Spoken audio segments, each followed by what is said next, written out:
It's 7 a.m. Hand over those pool keys right now, or you're under arrest for trespassing! Officer Brent Blackwood barks as his patrol car screeches into my driveway, hand on his holster. Right behind him, his wife Constance, the HOA queen bee in her silk robe, grinning ear to ear, arms crossed like she's watching her favorite show. Some people just don't belong in a neighborhood like ours. They're ready to cuff me because my kids dared to use the community pool we pay $300 a month for. Their kids? They practically live there, splashing around every single day like they own the place. His stale cigarette breath hits my face as he leans in, thinking I'll fold. They had no idea who they were messing with. I've got a very particular set of skills, and this smug, power-tripping couple is about to get a lesson they'll never forget. What would you do? Drop your craziest HOA story below. Karma's coming, and it's sweet.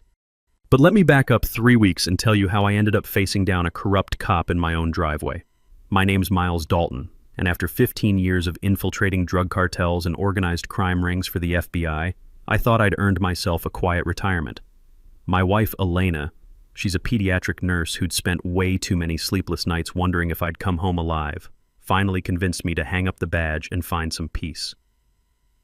So we bought this modest ranch house in Willowbrook Estates. Nothing fancy, just a 1,800 square foot slice of suburban heaven where our kids, Sophie, 12, and Jake, 9, could finally have the normal childhood they deserved. The kind of place where the biggest threat was getting a parking ticket, not a bullet. The neighborhood smelled like fresh-cut St. Augustine grass and weekend barbecues. You could hear sprinklers hitting concrete sidewalks in that rhythmic pattern that screams, "Safe suburbia." The HOA-mandated brick mailboxes stood like identical sentries, every garage door painted regulation beige. It was everything we'd dreamed of. Boring, predictable, safe. Until I met our self-appointed neighborhood dictator. Day 3 after moving in, I'm unloading my work truck when this white Mercedes SUV with HOA1 vanity plates screeches up like she's responding to a 5-alarm fire. Out steps Constance Blackwood, blonde hair that costs more than most people's mortgage payments, designer workout clothes, and the kind of fake smile that says, "I'm about to make your life hell." "Welcome to Willowbrook," she announces, clutching a clipboard like it's Excalibur. "I'm Constance Blackwood, HOA president. We have a problem."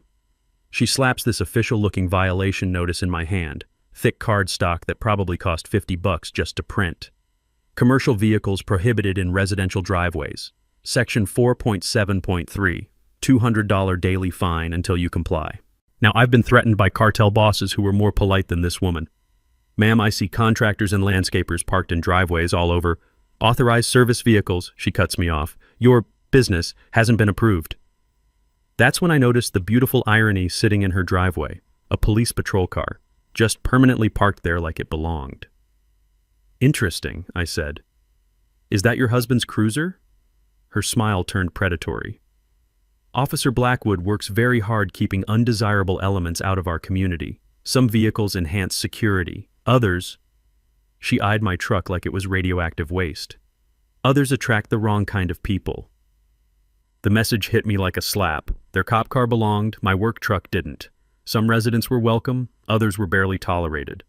But here's where Constance made her first real mistake. That weekend, while Elena was getting the kids settled and dreaming about pool parties and neighborhood barbecues, Sophie and Jake discovered the community amenities. They came home breathless with excitement about the playground, the tennis court, and especially the sparkling blue pool that looked like something from a resort. "Dad, can we go swimming tomorrow?" Sophie asked, eyes bright with hope. "The pool's huge," Jake added. "And there's a diving board." Elena smiled for the first time in months. "That sounds perfect, baby." So Sunday afternoon, we head to the pool with our new access cards, the kids practically bouncing out of their skin with excitement. The smell of chlorine and sunscreen filled the air as families lounged around, living that suburban dream. That's when Constance appeared like a storm cloud on a sunny day. "Excuse me," she called out, striding over in her designer cover-up. "Pool access is currently under review for new residents." Elena looked confused. "Under review?" "Background verification process," Constance said with that same fake smile. "I'll need you to surrender those access cards pending approval." My kids' faces fell like someone had just canceled Christmas. Other families pretended not to watch, but you could feel them holding their breath. That's the moment I knew this wasn't about HOA rules or neighborhood standards. This was about power, and Constance Blackwood had just declared war on my family. Monday morning, 7 a.m. sharp. I'm making coffee when a patrol car screeches into my driveway with all the subtlety of a SWAT raid, tires crunching against the gravel like an angry beast announcing its arrival. Officer Brent Blackwood climbs out like he's responding to an armed robbery. 6'2", buzz cut going gray, 20 years of authority complex packed into a uniform that's seen better days. His hand rests on his service weapon as he approaches. A textbook intimidation move I'd watched corrupt cops use from Chicago to Miami. The doorbell rings once, sharp and demanding. I open the door in my bathrobe, coffee mug in hand, playing sleepy suburban dad. "Morning, officer. Everything okay?" "Mr. Dalton?" he barks, whipping out a notepad like he's conducting a murder investigation. "Received a complaint about criminal trespassing on HOA property. Need you to surrender your pool access cards and amenity keys. Now." The smell of his cheap aftershave mixed with stale cigarette breath hits me as he steps closer. Years ago, during an undercover op in Newark, I'd learned that nervous cops always overcompensate with aggression. Brent's checking all the boxes, sweating despite the cool morning, won't make direct eye contact, shifting weight like he's expecting a fight. This isn't confident police work. This is barely controlled intimidation. "Officer," I say calmly, pulling out my phone and hitting record. "What's the incident report number for this complaint?" His face tightens.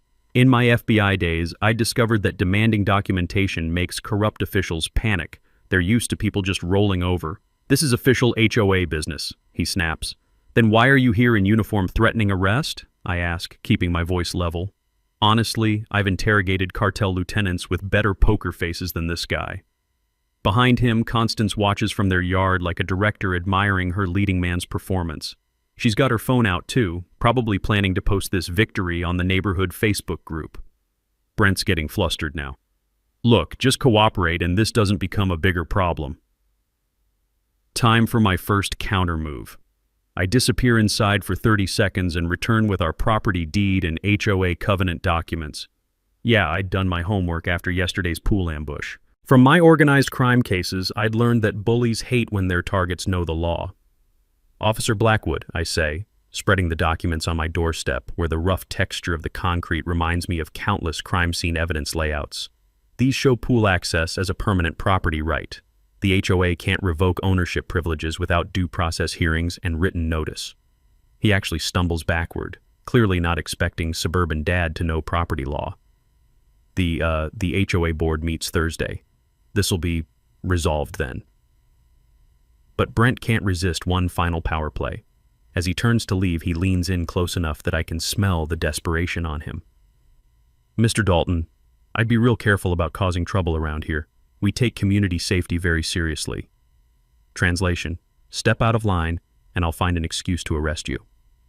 After he drives off, I stand processing what just happened. A sworn police officer had just abused his badge to enforce HOA rules. Textbook deprivation of rights under color of law.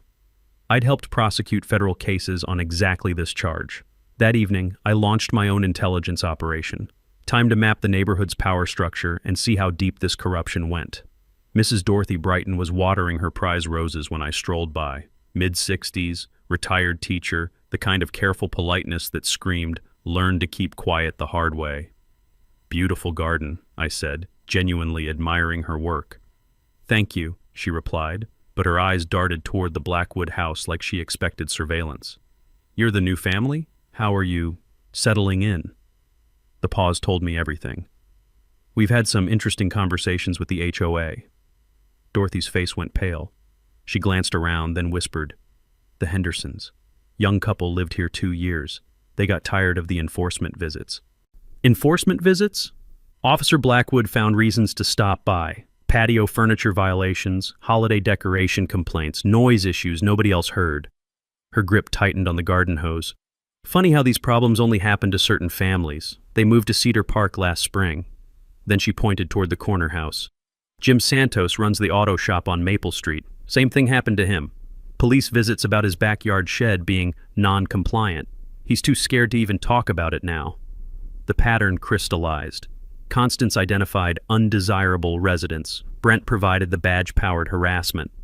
Most people, facing systematic police intimidation, would cut their losses and flee. As I walked home, the evening air thick with the sound of automatic sprinklers and the distant splash of pool parties I wasn't allowed to attend, I smiled for the first time all day. The Blackwoods had a system, but systems have weaknesses. And after 15 years of dismantling criminal organizations, I knew exactly how to exploit them. Thursday night, the community center smells like stale coffee and industrial floor cleaner as I walk into what can only be described as a kangaroo court.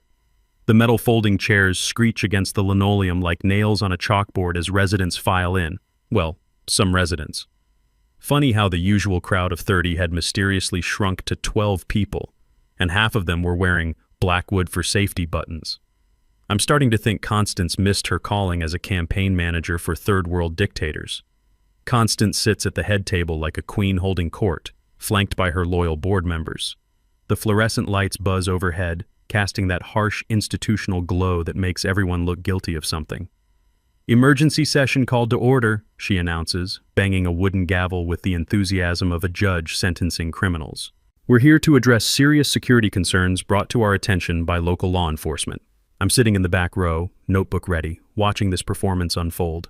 In my undercover days, I'd learned that corrupt organizations always rush their biggest power grabs. They know if people have time to think, they'll start asking inconvenient questions. "Mr. Dalton has been observed threatening a police officer and violating multiple community standards," she continues, her voice dripping with fake concern. "For the safety of our families, I'm proposing immediate revocation of all amenity access pending a comprehensive behavioral assessment." The room goes quiet, except for the ancient air conditioning unit rattling like it's about to give up. A few neighbors won't even look at me. Dorothy Brighton studies her hands like they hold state secrets. That's when board member Patricia Mills raises her hand. "Don't we need proper notice for emergency powers?" Constance's smile could freeze hell. Section 12.4 allows immediate action when community safety is threatened. I stand up, pulling out my phone. "Point of order. What's the specific nature of these alleged threats?" "You recorded a police officer without consent," board member Frank Torres pipes up. Here's where my FBI legal training kicked in. During surveillance operations, I'd memorized recording laws in 12 states. Actually, Frank, Texas is a one-party consent state. Recording police interactions is constitutionally protected. The sound of shuffling papers fills the awkward silence. Clearly, nobody had done their homework. But Constance isn't giving up.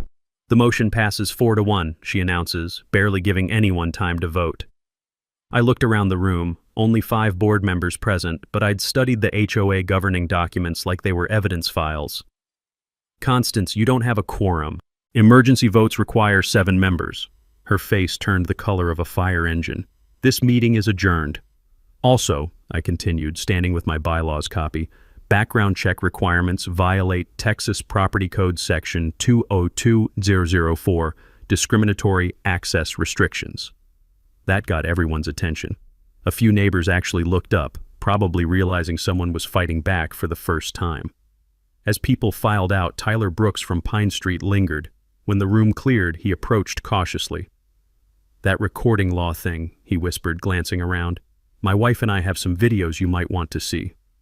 The next morning, Tyler and Madison came over with evidence that made my FBI heart sing. Crystal clear footage of Officer Blackwood's midnight wellness checks. Flashlight beams through windows, him photographing license plates, even testing door handles like a burglar casing houses. "He said neighbors reported suspicious activity," Madison explained, her voice shaking.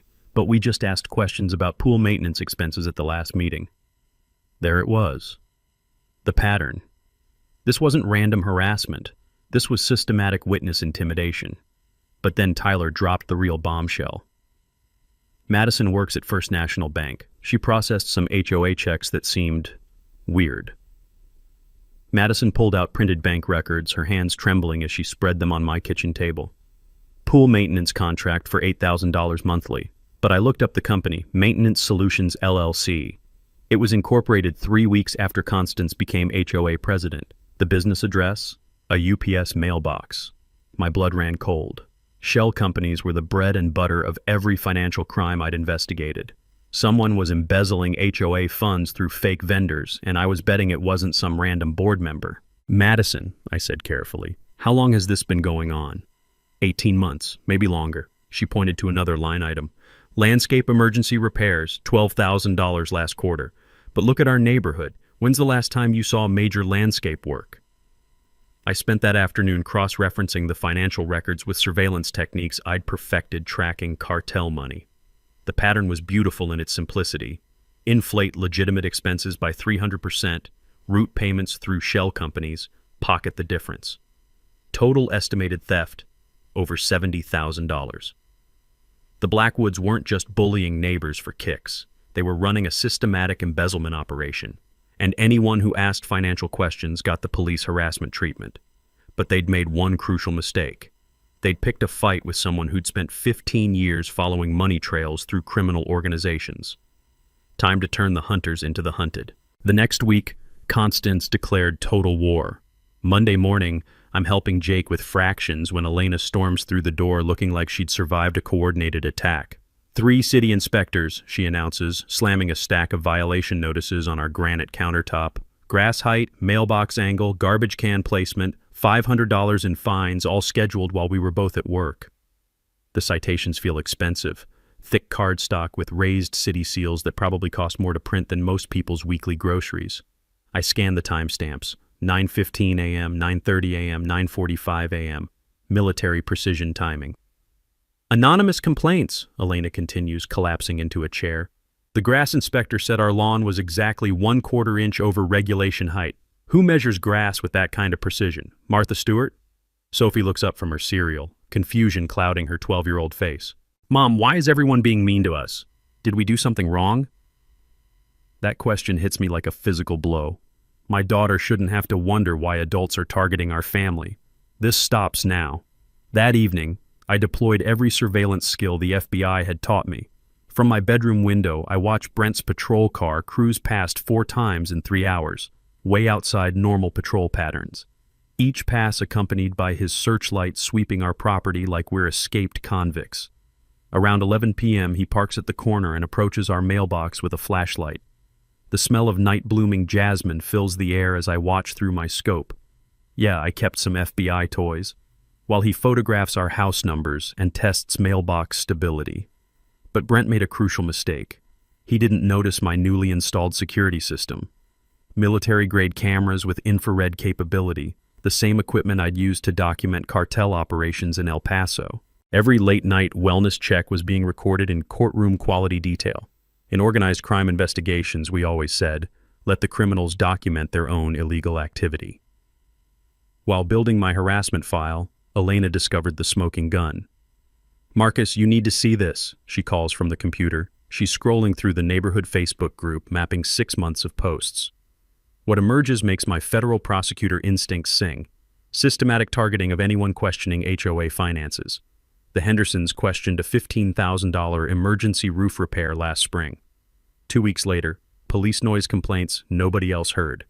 Jim Santos asked for competitive bidding on maintenance contracts. Next month, code enforcement harassment about working on neighbors' cars. Dorothy Brighton suggested financial audits. Suddenly, her bird feeders became pest violations. They're running a protection racket, I tell Elena, the pattern crystal clear. Question the money, get harassed until you shut up or flee. Tuesday afternoon, Tyler calls with intelligence that changes everything. Madison found the smoking gun, he whispers. Constance has been writing checks to herself through fake companies. We're talking federal embezzlement. That evening, they sneak over with evidence that would make any prosecutor weep with joy. Bank statements showing systematic theft, $73,000 stolen through shell companies and inflated contracts. Here's the kicker, Madison says, pointing to cosigner lines on fraudulent checks. Officer Blackwood's signature.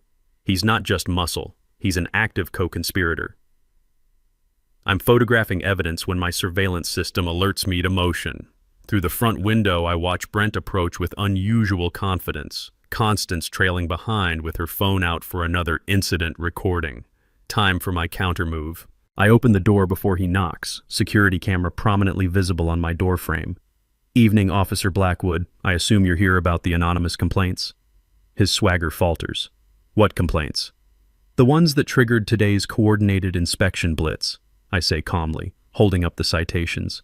Interesting timing, all scheduled during work hours when we couldn't witness the measurements. Behind him, Constance's smirk wavers as she realizes I'm not intimidated anymore. Actually, I continue, since you're here officially, I'd like to report some crimes: financial fraud, conspiracy to commit embezzlement, and abuse of authority under color of law. Brent's face goes white. You can't prove anything. That's when I smile and hold up Madison's evidence folder. Actually, I can. Bank records, fraudulent invoices, shell company documentation, everything a federal prosecutor needs for conspiracy charges. The sound of Constance's phone hitting concrete echoes through the evening air as she realizes their comfortable corruption kingdom just became a federal investigation.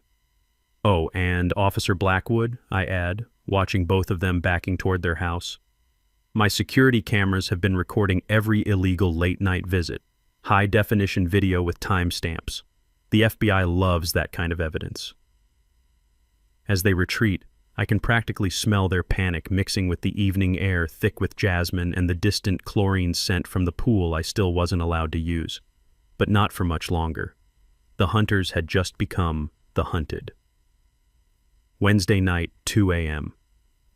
I'm drowning in HOA formation documents when my coffee-stained eyes hit something that makes me nearly fall off my chair. Page 47 of the original development agreement, buried deeper than Jimmy Hoffa, contains a clause that changes everything. Emergency management transfer. In the event of financial misconduct, fraud, or breach of fiduciary duty by the HOA board, Pinnacle Properties LLC retains permanent easement rights to assume immediate management control of all common areas and community governance. The paper feels rough under my fingertips as I read it 3 times, the smell of midnight coffee mixing with the musty scent of old legal documents. This is bigger than finding a needle in a haystack. This is finding the needle has a nuclear warhead attached. The original developer built an ejector seat for corrupt boards. Cross-referencing this with Madison's evidence makes my FBI heart sing. $73,000 in embezzlement definitely qualifies as breach of fiduciary duty. Hell, it probably qualifies for its own federal task force. I dig into public records like I'm tracking cartel shell companies. Pinnacle Properties, owned by Harrison Webb, 61-year-old developer who lost $2.3 million when our subdivision's original board botched a construction defect lawsuit in 2018. Talk about motivation to prevent future board corruption. Thursday morning, I call Pinnacle expecting corporate runaround. Instead, Webb answers personally. "Mr. Dalton," he says after I explain everything. "I've been waiting 6 years for someone to find that clause. Honestly thought I'd buried it too deep."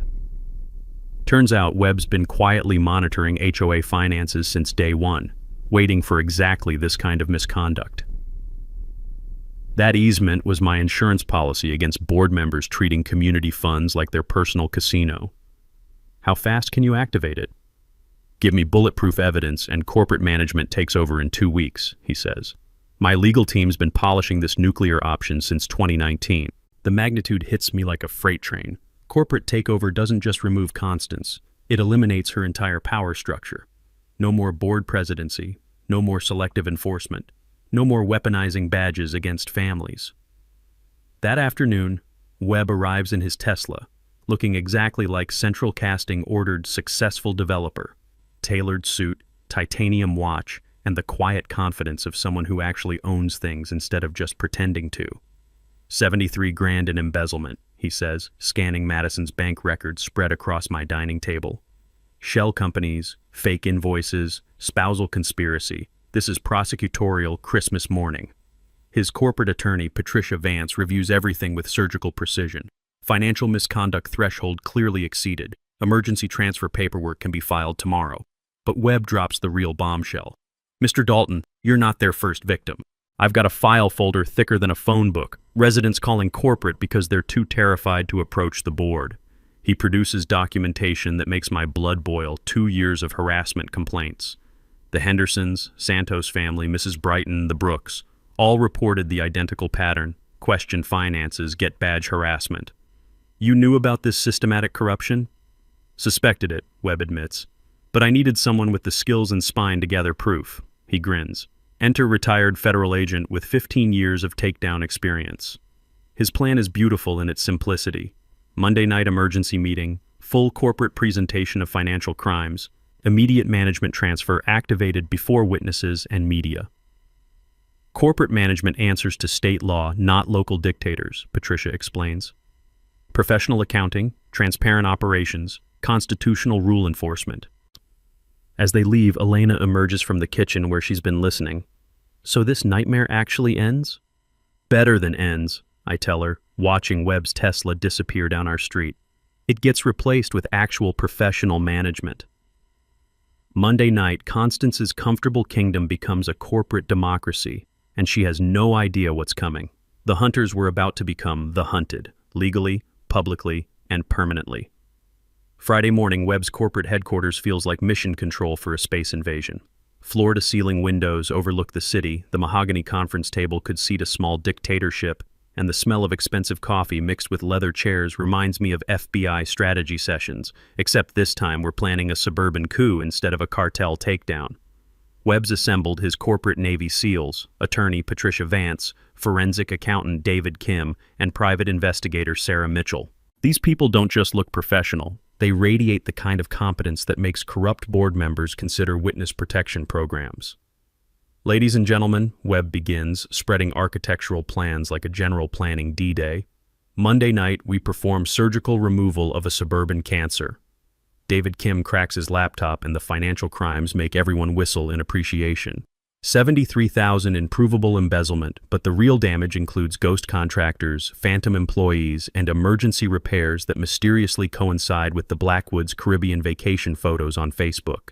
Patricia handles legal strategy with surgical precision. Emergency management transfer requires community presentation, not backroom board votes. We're talking public execution with maximum witnesses. Sarah Mitchell, who could probably intimidate a Navy SEAL, outlines the physical trap. Community Center, Monday 7 p.m., professional AV equipment for maximum humiliation. Every fraudulent check projected in IMAX quality detail. I'm studying the layout when Webb drops his nuclear option. Channel 7's Amanda Cross will broadcast live. Nothing says accountability like having your financial crimes on the evening news. The plan unfolds like choreographed warfare. Evidence presentation coordinated with media coverage, legal authority, and community testimony. By Monday night, the Blackwoods Kingdom becomes a professionally managed democracy. What about retaliation? I ask, thinking like someone who's watched desperate criminals do stupid things. Cornered narcissists tend toward kamikaze tactics. Sarah grins with predatory satisfaction.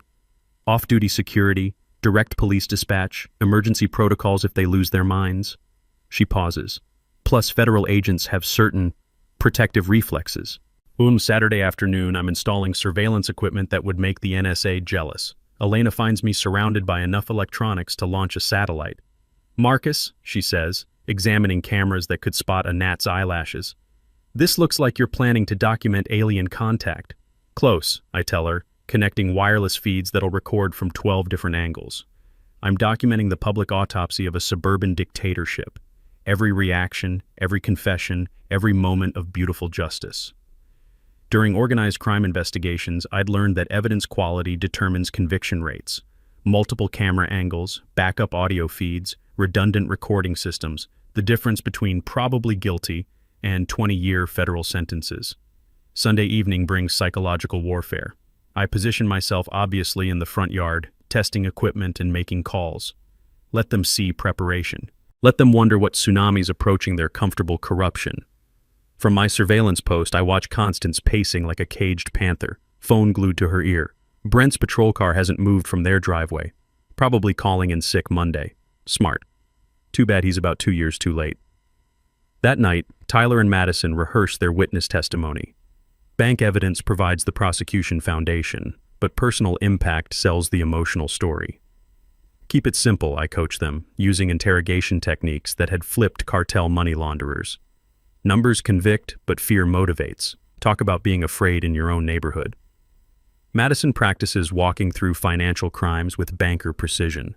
Pool maintenance shouldn't cost $8,000 monthly unless we're cleaning the fountains at Versailles. Her presentation reveals the beautiful simplicity of their scam. Inflate legitimate expenses by 300%, create shell companies for fake invoicing, pocket the difference. The kind of amateur-hour financial fraud that makes federal prosecutors smile in their sleep. For viewers at home, the takeaway becomes crystal clear. always verify contractor legitimacy through state business registration databases before approving major expenditures. One simple search could have exposed this entire operation 18 months ago. Monday afternoon, Webb's team arrives with broadcast-quality equipment, professional lighting, multiple camera angles, wireless microphones, and projection screens that'll display every fraudulent transaction in courtroom detail. The sound of equipment cases opening echoes through the community center like artillery being positioned. Extension cords snake across the floor, cameras lock into position, and the smell of electrical equipment warming up fills the air like the scent of approaching victory. Dorothy Brighton appears with a manila folder thick as a phone book.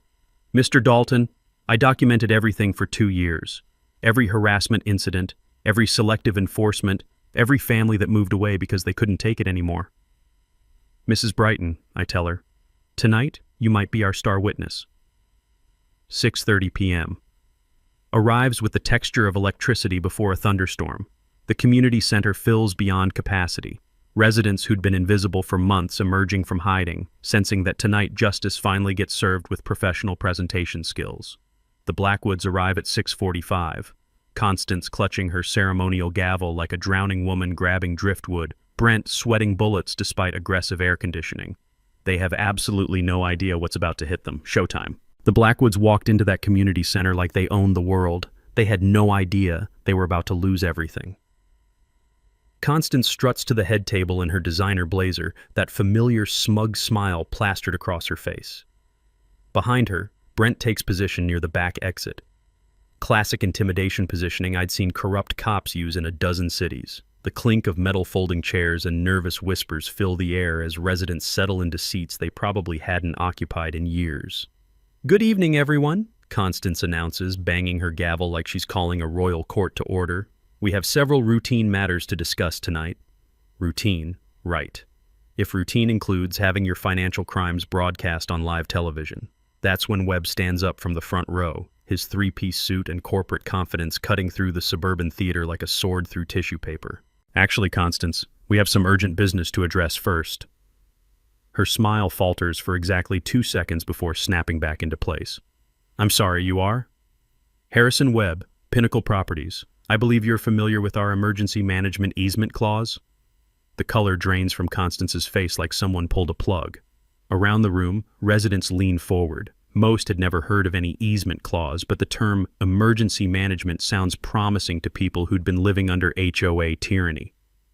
"I'm not sure what you're referring to," she stammers, her voice losing its usual authority. Webb nods to Patricia Vance, who produces a legal document thick enough to stop bullets.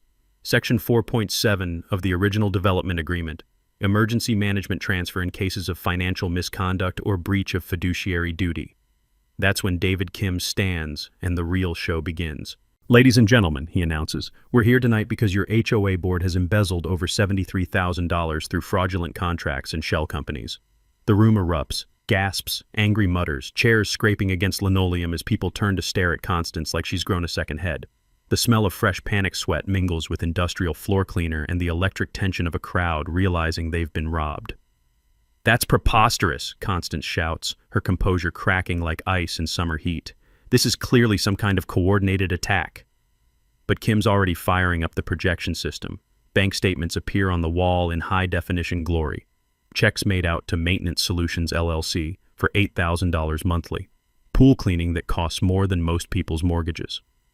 Maintenance Solutions LLC, Kim explains with surgical precision, was incorporated 3 weeks after Mrs. Blackwood became president. Business address, a UPS mailbox, no employees, no equipment, no actual services provided. That's when Constance played her desperate trump card. "Officer Blackwood!" she screams, pointing at the crowd like she's directing traffic. "These people are trespassing on HOA property. I want them arrested for disrupting official business." Brent steps forward, hand on his weapon, voice booming with artificial authority. "Everyone needs to disperse immediately. You're interfering with official HOA governance." The crowd begins to murmur nervously, decades of conditioning to fear police authority kicking in automatically. Some residents actually start gathering their things, the old intimidation tactics still working their magic. But I remain seated, phone recording, watching this performance with the calm patience of someone who's spent 15 years observing criminals dig their own graves. Because what the Blackwoods don't know is that I've been silently preparing for exactly this moment. Tyler Brooks stands up from the middle section, his bank evidence folder clutched in shaking hands. Officer Blackwood, your signature is on the fraudulent checks. You're not law enforcement here. You're a co-conspirator. Brent's face cycles through panic colors. You're interfering with a police investigation. What investigation? Amanda Cross calls out from the media section, her camera crew capturing every desperate lie. We contacted your department. There's no active investigation on file. That's when Constance completely lost her composure. You people don't understand, she shrieks, pointing at the crowd like an angry dictator. We've worked for years to maintain standards. We've protected property values. We've kept out the undesirable elements. The racist undertones hang in the air like smoke. Several residents exchange shocked glances, suddenly understanding that their HOA president wasn't just corrupt, she was systematically discriminatory. But her meltdown wasn't finished. And you, she screams, pointing directly at me. You've been nothing but trouble since day one, questioning authority, recording officers, turning neighbors against legitimate governance. I stand up slowly, my voice calm and measured. Constance, I've been documenting systematic corruption and civil rights violations. Every harassment visit, every fraudulent check, every abuse of authority. Behind me, I noticed Dorothy Brighton, Tyler Brooks, and Jim Santos all standing in silent solidarity. The intimidated neighbors who'd been afraid to speak out for 2 years, finally finding courage in numbers. The sound of Constance's phone hitting the floor echoes through the sudden silence like a gavel of justice. But the real revelation was still coming. The silence after Constance's phone hit the floor lasted exactly 3 seconds. Then all hell broke loose. This is a setup, Brent roars, his police training collapsing into pure desperation. These people have been planning this attack for weeks. They're coordinating against legitimate authority. He starts pacing like a caged animal, hand never leaving his weapon, sweat stains spreading across his uniform despite the aggressive air conditioning. The metallic taste of adrenaline fills the room as residents realize they're watching a 20-year police career implode in real time. Officer Blackwood, Amanda Cross calls out, her camera trained on his meltdown. Are you threatening to arrest residents for exposing financial crimes? I'm maintaining order, he shouts back, jabbing his finger at the crowd. These people are disturbing the peace, creating public disturbances. I have authority to— Actually, you don't. The voice comes from the back of the room, cold and professional. FBI agent Lisa Rodriguez steps through the entrance, her federal credentials visible, flanked by 2 agents in suits that scream, "Your local corruption just became a federal case." The temperature in the room drops 10 degrees. Residents who'd never seen real federal authority watch as Agent Rodriguez approaches Brent with the calm confidence of someone who eats corrupt cops for breakfast. Officer Blackwood, she announces, her voice carrying the weight of 15 years investigating police misconduct. You're being investigated for deprivation of rights under color of law, conspiracy to commit fraud, and abuse of authority. Brent's face cycles through every stage of criminal panic. You can't just— Actually, we can, Rodriguez continues, producing a thick folder. We've been monitoring the situation for 3 weeks. Every late-night harassment visit, every fraudulent document, every abuse of your badge has been documented and forwarded to federal prosecutors. Behind her, the second agent begins photographing the evidence still projected on the wall. Bank statements, shell company documents, fraudulent invoices glowing in high-definition detail for everyone to witness. Constance makes one final, catastrophic mistake. This is persecution, she screams, standing on her chair like she's addressing a political rally. We are respected members of this community. My husband is a decorated police officer. We don't deserve this treatment from outside agitators and federal terrorists. The words federal terrorists echo through the room like a gunshot. Calling FBI agents terrorists while under federal investigation? Even I wince at the sheer stupidity.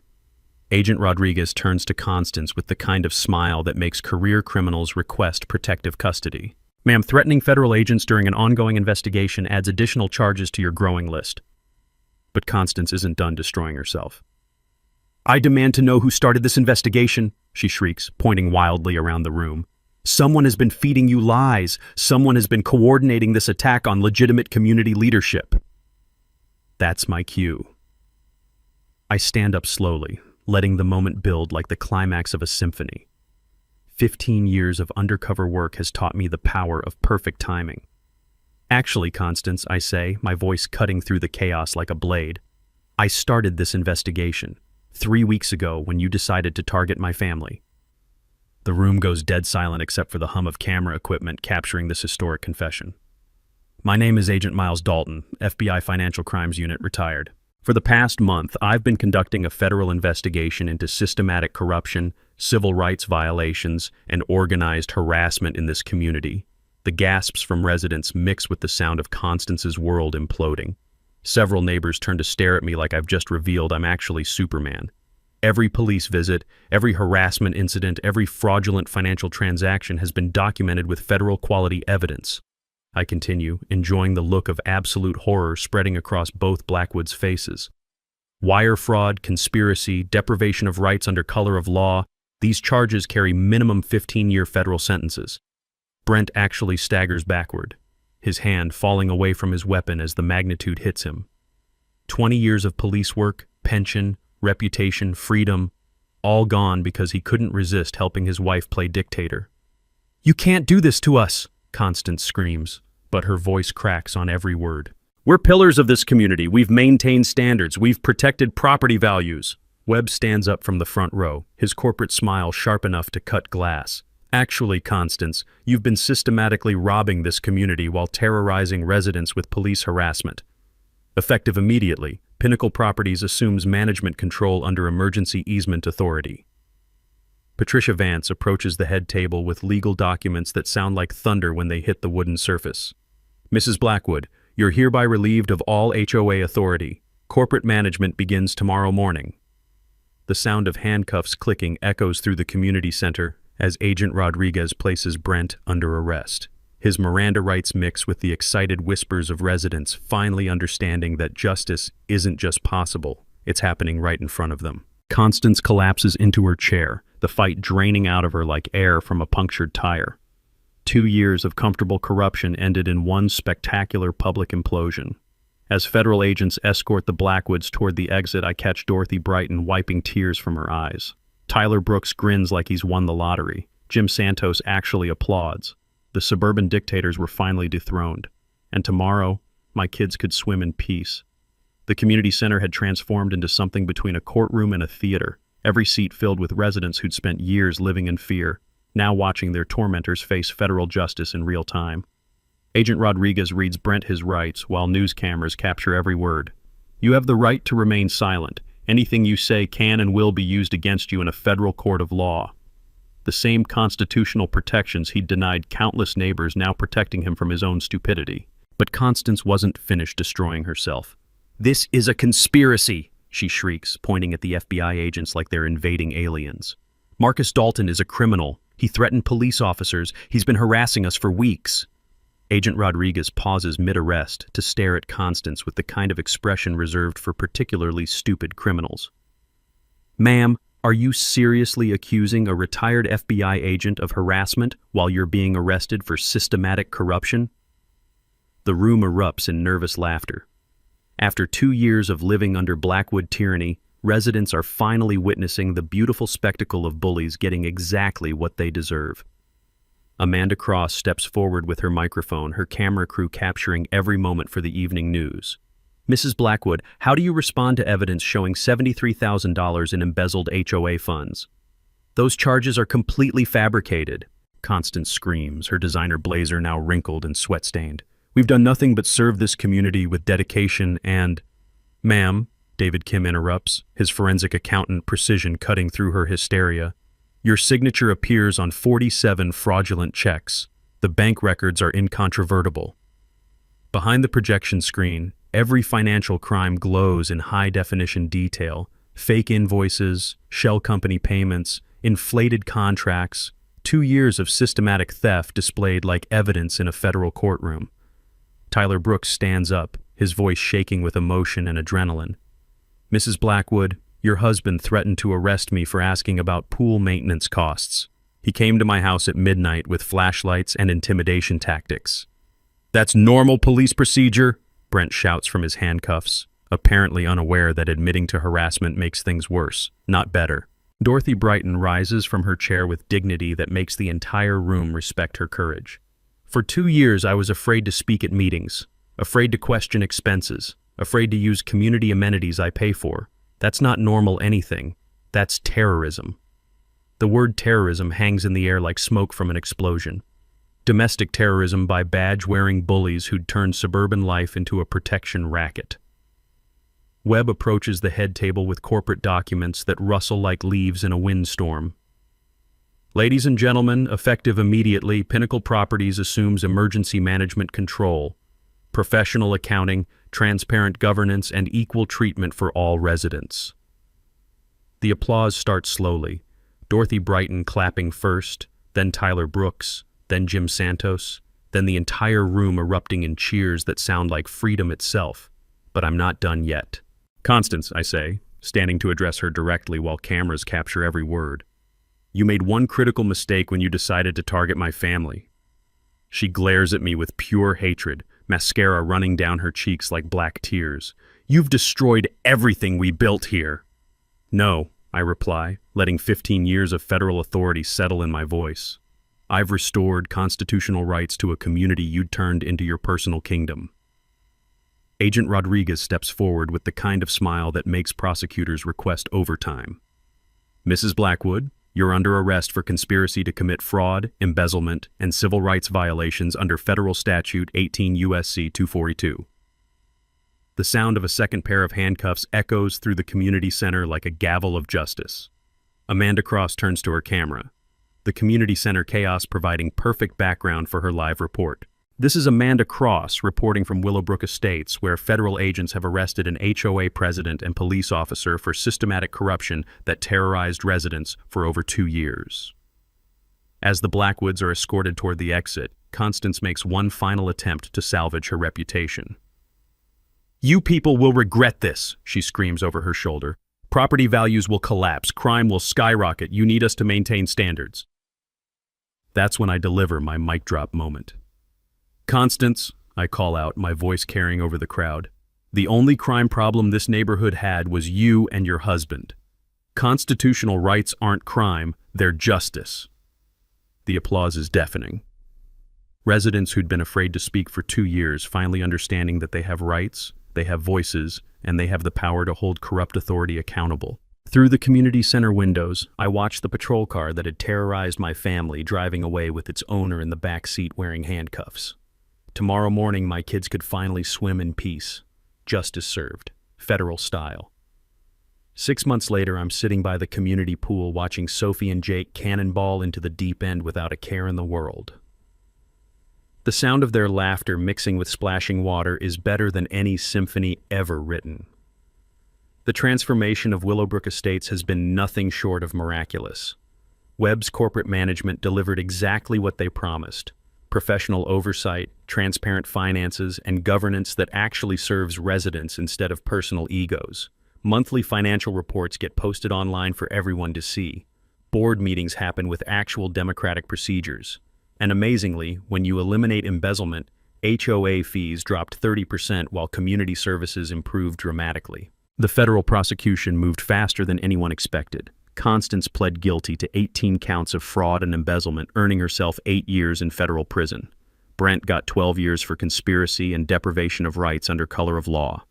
Turns out federal judges don't appreciate police officers who weaponize their badges against innocent families.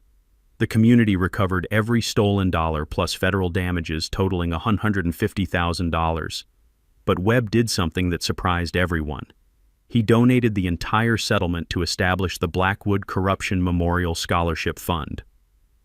$25,000 annually for local students studying criminal justice, public administration, or civil rights law. Turn their crimes into something positive, he told me. Let their corruption fund the next generation of people who'll fight corruption. Dorothy Brighton got elected as our new HOA president by the largest margin in subdivision history. Her first act? Establishing monthly coffee with neighbors sessions where residents can voice concerns without fear of retaliation. Her second act? Installing security cameras around common areas to prevent future abuse of authority. The ripple effects spread beyond our neighborhood. 3 surrounding subdivisions requested Webb's management company after their own residents discovered similar corruption patterns. The city council passed new ordinances requiring HOA financial audits and resident oversight committees.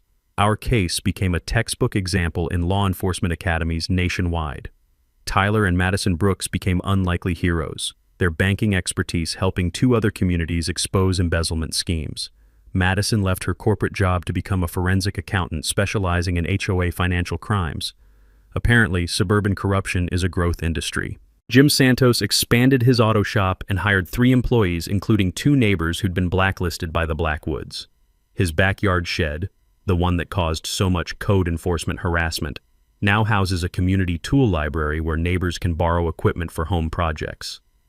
Elena started a neighborhood first aid training program, teaching CPR and basic medical skills to families who'd never had access to professional healthcare guidance. Sophie and Jake made friends with kids whose parents had been too afraid to let them socialize during the Blackwood regime. For me personally, retirement finally feels like actual retirement. No more surveillance cameras needed, no more federal investigations in suburban driveways. I've been consulting with Webb's legal team, helping other communities identify and document corruption patterns. Turns out 15 years of FBI experience translates perfectly to suburban justice advocacy. The community garden we planted on the former Blackwood property, they lost their house to federal asset forfeiture, produces enough vegetables to supply our local food bank year-round. Every tomato and cucumber grown on that soil represents democracy replacing dictatorship. Last week, Amanda Cross won a regional journalism award for her investigative series, Suburban Corruption Exposed. Her follow-up reports helped uncover similar schemes in 4 other Texas communities. The story that started with my kids being denied pool access became a statewide movement for HOA transparency and accountability. But the sweetest victory comes every evening at dinner, when my family talks about normal suburban problems, homework, soccer practice, weekend barbecues, instead of harassment, intimidation, and federal investigations. As the sun sets over our peaceful neighborhood, I watch kids playing in the pool that their families pay for and actually get to use. Parents chatting without fear of eavesdropping. Neighbors helping neighbors instead of reporting on each other. This is what America should feel like. Constitutional rights respected, corruption exposed, and communities governed by consent instead of fear.